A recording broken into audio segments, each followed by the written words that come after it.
Nous sommes ici pour parler un peu de gouvernance. La première des priorités, c'était de se réorganiser un petit peu et d'organiser un bureau un peu élargi pour que tous les territoires du Chablais soient représentés en fonction de leur population.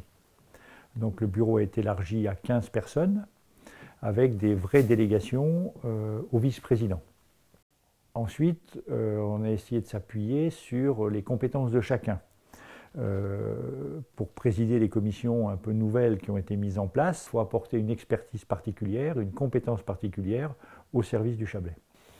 Donc, dans cette logique, le contrat de rivière, qui est un contrat opérationnel dès à présent, a été confié à Monsieur le maire de Marin pour ses compétences en hydraulique. Et le plan agriculture, environnement et forêt a été confié à Monsieur le maire d'Allinges pour ses compétences dans ce domaine. Le rôle du SIAC, la mission du SIAC, c'est d'élaborer le SCOT. Ce document a été validé il y a à peu près 2 ans et il faut maintenant le mettre au goût du jour. La terminologie, c'est le grenéliser, le rendre opérationnel aux normes actuelles.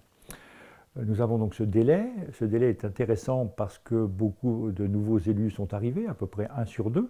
Ils vont pouvoir s'approprier le document et nous allons avoir à y travailler, ce qui va nous permettre de travailler dans tous les domaines. Il a été installé une commission SCOT.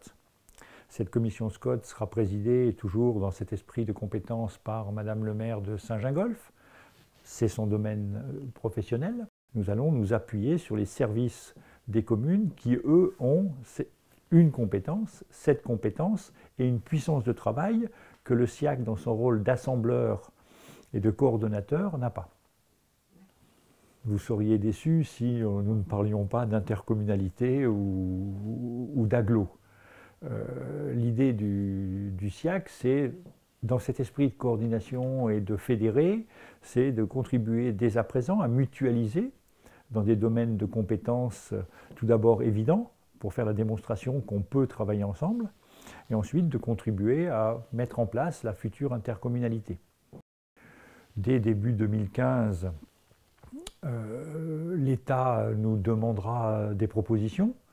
La proposition que fera le SIAC, c'est qu'on travaille à l'échelle du Chablais, à l'échelle du territoire, et que ce ne soit pas quelqu'un d'extérieur qui impose aux Chablaisiens comment ils vont s'allier pour travailler.